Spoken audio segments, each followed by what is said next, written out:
శ్రీమతి నమః. చాలా మంది చీటికి మాటికి ఒట్లు వేసేస్తూ ఉంటారు. పోని ఒట్టు వేసిన తర్వాతైనా మాట నిలబెట్టుకుంటారా? నిలబెట్టుకోరు.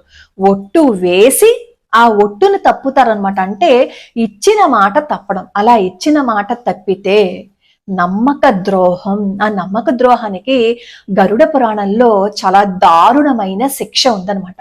మనం ఏదో ఇప్పుడు ఒట్టేసేసా, ఎవరు చూడొచ్చాడులే మనం వేసిన ఒట్టు, ఎవరు వినొచ్చారులే అని అనుకుంటాం. కానీ మనం ఒట్టు వేసిన విషయం ప్రకృతికి తెలుసు కదా.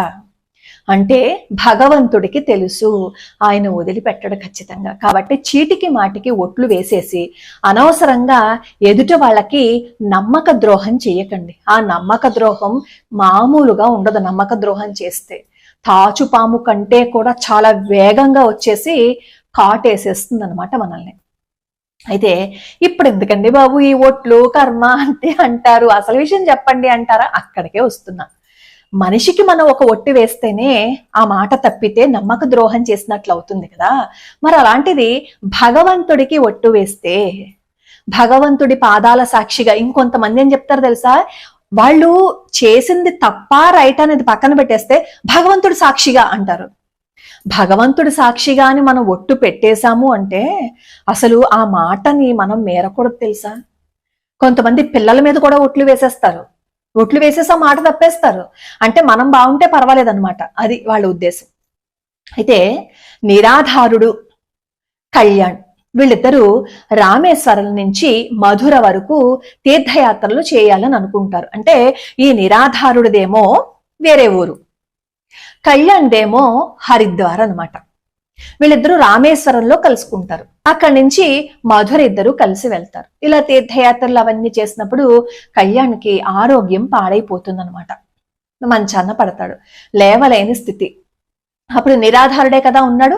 నిరాధారుడు ఏం చేస్తాడు అంటే అన్ని సేవలు చేస్తే కళ్యాణ్ చాలా సంతోషంతో, నేను ఏమిచ్చి రుణం తీర్చుకోగలను, నా దగ్గర ఏం లేదు, కానీ నా కుమార్తెనిచ్చి నీకు వివాహం చేస్తాను అని చెప్తాడు. అప్పుడు నిరాధారుడు అంటాడు, ఏం వద్దండి, నేను ఎవరు లేని వాణ్ణి, పైపెచ్చు మీరు ఎవరి అనుమతులు తీసుకోకుండా వివాహం చేస్తాను అని చెప్తున్నారు, మీ ఇంట్లో వాళ్ళు ఎవరు ఒప్పుకోరు అంటే అప్పుడేమో ఈ కళ్యాణ్ ఏం చేస్తాడంటే, కాదు కాదు, నేను కృష్ణుడు పాదాల సాక్షిగా నా కూతుర్నిచ్చి నీకు వివాహం చేస్తానని చెప్పి కృష్ణుడి పాదాల మీద నీళ్లు వదిలిపెడతారు. సరే, ఆ తర్వాత ఏమో ఈ నిరాధారుడు ఈ కళ్యాణ్ ఎవరిళ్ళకి వాళ్ళు వెళ్ళిపోతారు. నిరాధారుడికి తను ఎక్కడ ఉంటాడో కళ్యాణ్ చెప్తాడనమాట. కొంతకాలం అయిపోతుంది. సరే, తర్వాత ఏం చేస్తాడు అంటే ఈ కళ్యాణ్ నిరాధారుణ్ణి వెంటబెట్టుకుని హరిద్వార్ తీసుకువెళ్తే ఈ నిరాధారుణ్ణి చూసిన కళ్యాణ్ కుటుంబ సభ్యులు విసుక్కుంటారనమాట.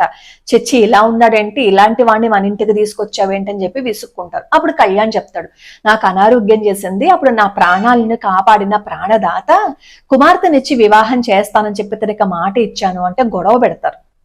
నువ్వు ఎవరిని అడిగి ఇచ్చావు, మాట ఇవ్వడానికి కుదరదు, పెళ్లి చేయడానికి కుదరదు అని చెప్పి గొడవ పెడతారు. అప్పుడు నిరాధారుడు అంటాడు, అయ్యో ఆయన ఒట్టు వేశారు, భగవంతుడు సాక్షిగా ఒట్టు వేశారు, అలా ఒట్టు వేసిన తర్వాత ఆ మాట నిలబెట్టుకోకపోతే ఆయన అబద్ధం చెప్పినట్లు అవుతుంది కదా అని చెప్పంటే వాళ్ళందరూ విపరీతంగా అవమానిస్తారనమాట నిరాధారుణ్ణి. చిలికి చిలికి గాలివాన అవుతుంది. ఈ గొడవ రాజుగారికి తెలుస్తుంది. వీళ్ళందరూ రాజుగారి ఆస్థానానికి వెళ్తారనమాట. వెళ్తే అప్పుడు రాజు అడుగుతాడు, నువ్వు మాట ఇచ్చారు అని చెప్పు అంటున్నావు కదా, నీకు మాట ఇచ్చినందుకు సాక్ష్యం ఎవరు అని చెప్పి నిరాధారుణ్ణి అడుగుతారు. అప్పుడేమో నిరాధారుడు చెప్తాడు, ఆ మధురలో ఉన్న కృష్ణుడే, ఆయన ఎదురుగుండానే నాకు మాట ఇచ్చారు అంటే, ఓహో ఇలా తప్పించుకుందాం అని అనుకుంటున్నావా, ఆయన పెద్ద ఆయన కాబట్టి ఆయన మభ్య పెట్టేసి ఆయన్నేమో లోబర్చుకుందామని అనుకుంటున్నావా, అవేం కుదరవు. సరే, నువ్వు కృష్ణుడికి మాట ఇచ్చాడు, కృష్ణుడు ఎదురుగుండానే మాట ఇచ్చాడు అని అంటున్నావు కదా, ఓ పంచే ఆ కృష్ణుడినే రమ్మను, మాకేమో సాక్ష్యం చెప్పమను అని చెప్పి అంటాడు రాజు. అప్పుడు నిరాధారుడు మధుర బయలుదేరతాడు. అక్కడ కృష్ణుడితో చెప్తాడు, కృష్ణ నాకు మాట ఇచ్చాడు ఆయన, కానీ ఇప్పుడు వాళ్ళందరూ గొడవ పెడుతున్నారు, నేనేదో వాళ్ళని మోసం చేసినట్లుగా, కాబట్టి సాక్ష్యం చెప్పు కృష్ణ అంటే అప్పుడు ఆ విగ్రహంలో నుంచి మాటలు వినిపిస్తాయన్నమాట. నేనెలా వస్తాను, నేను విగ్రహాన్ని కదా, నేనెలా రాగలను అని చెప్పి అడుగుతారు.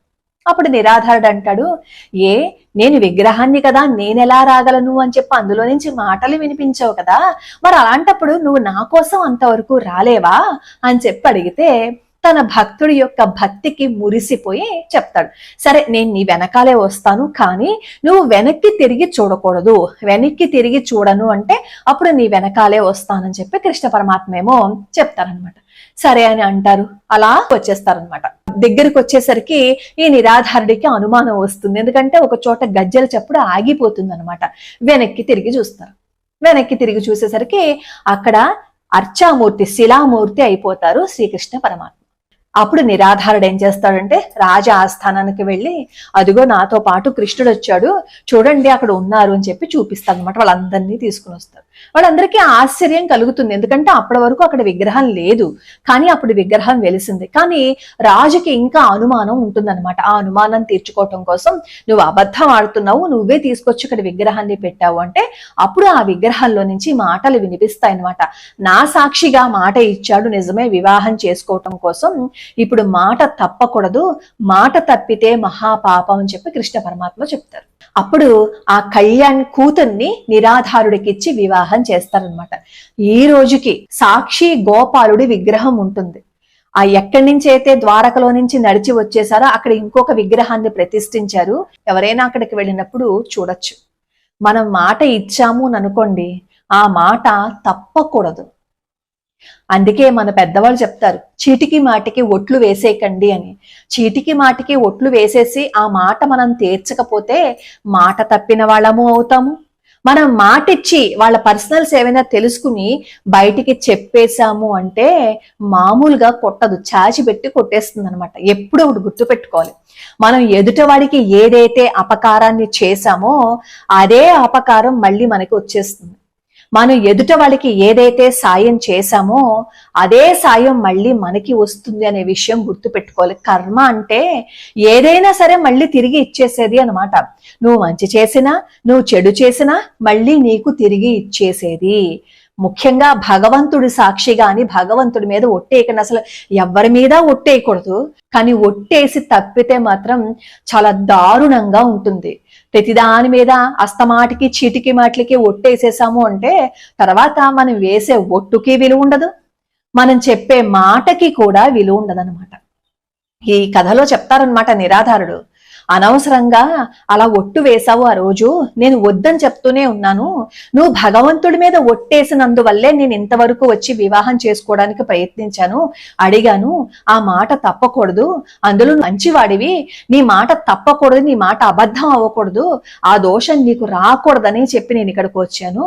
నాకేం వివాహం చేసుకోవాలని లేదని నీకు ఆ రోజే చెప్పాను, అయినా నువ్వు మంకుపట్టు పట్టి కృష్ణుడు పాదాల సాక్షి అన్నావు కాబట్టే నేను ఇంత నిరూపించుకోవాల్సి వచ్చింది.